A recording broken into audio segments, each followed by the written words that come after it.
Teman kami lagi jatuh dan dia terpeleset, terus teman kami pingsan dan kami butuh pertolongan secepatnya. Terima kasih dokter, kami tunggu.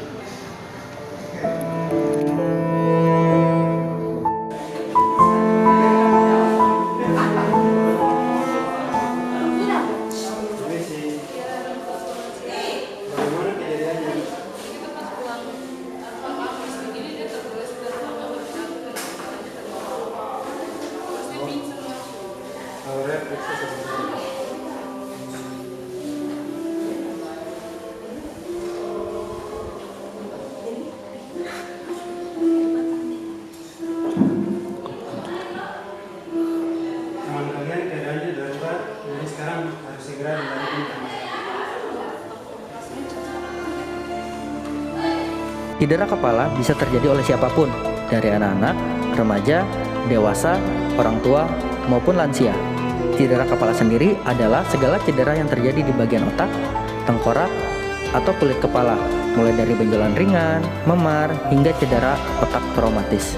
Untuk tingkat keparahannya, itu tergantung pada mekanisme dan kerasnya benturan yang dialami.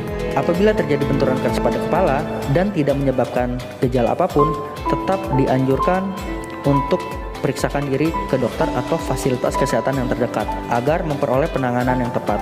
Dokter akan menanyakan mekanisme cedera, mulai dari anamnesa, melakukan pemeriksaan fisik, melakukan pemeriksaan penunjang apabila diperlukan untuk memperoleh tata laksana yang tepat. Pada masa pengobatan sendiri, pihak keluarga ataupun kerabat akan diminta untuk melakukan pemantauan terhadap kondisi pasien selama beberapa hari ke depan. Kenapa? Karena terkadang gejala atau akibat yang timbul tidak langsung terjadi. Bisa saja terjadi setelah beberapa hari ke depan ataupun beberapa minggu ke depan setelah kejadian. Cedera kepala dibagi menjadi dua. Yang pertama, cedera kepala ringan. Yang kedua, cedera kepala berat. Untuk cedera kepala ringan meliputi yang pertama, terdapatnya benjolan atau pembekakan di area kepala. Kemudian, yang kedua, terdapat memar atau luka di bagian kepala.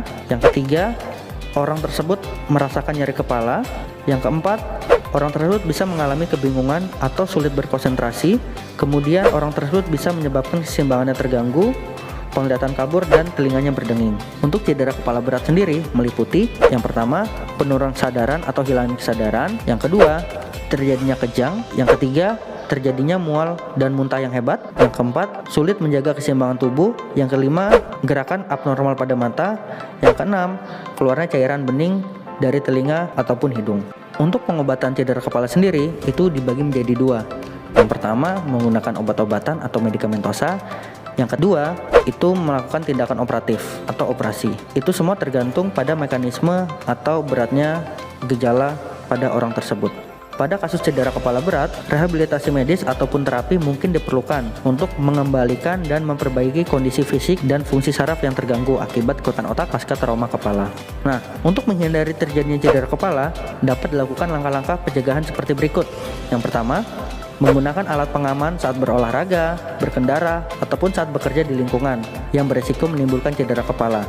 Yang kedua, memastikan lantai tidak basah dan tidak licin. Yang ketiga, memasang pegangan besi di kamar mandi atau di area tangga agar tidak terpeleset. Yang keempat, mengawasi dan memastikan anak bermain dengan aman. Jadi, mulai sekarang jangan pernah sepelekan sekecil apapun benturan yang terjadi di kepala kita.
anak-anak. Kemarin materi kita sampai di mana? Sampai di bab 2.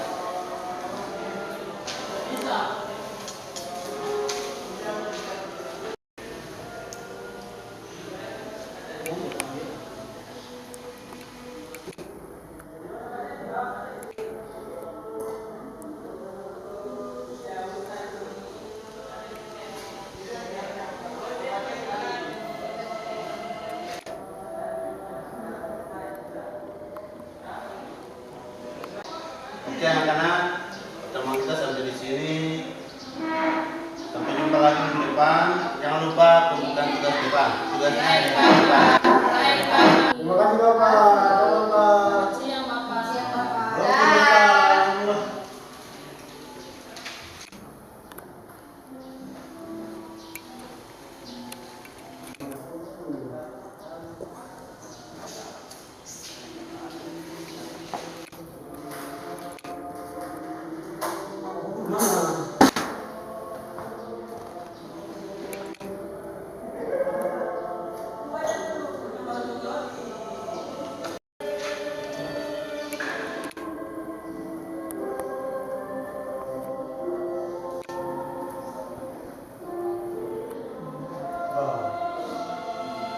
Teman kenapa dia helikopter? Kenapa?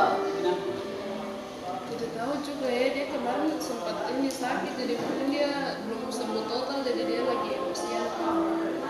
Ayo, coba kita pergi. Ayo kita pergi lagi.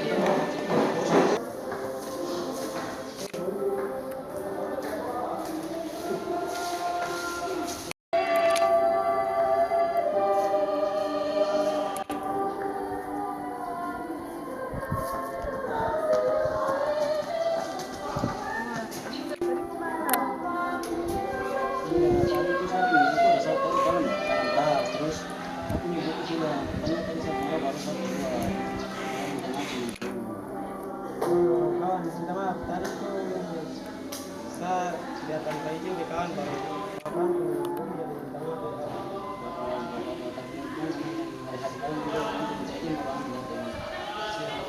Kasih minta maaf lagi.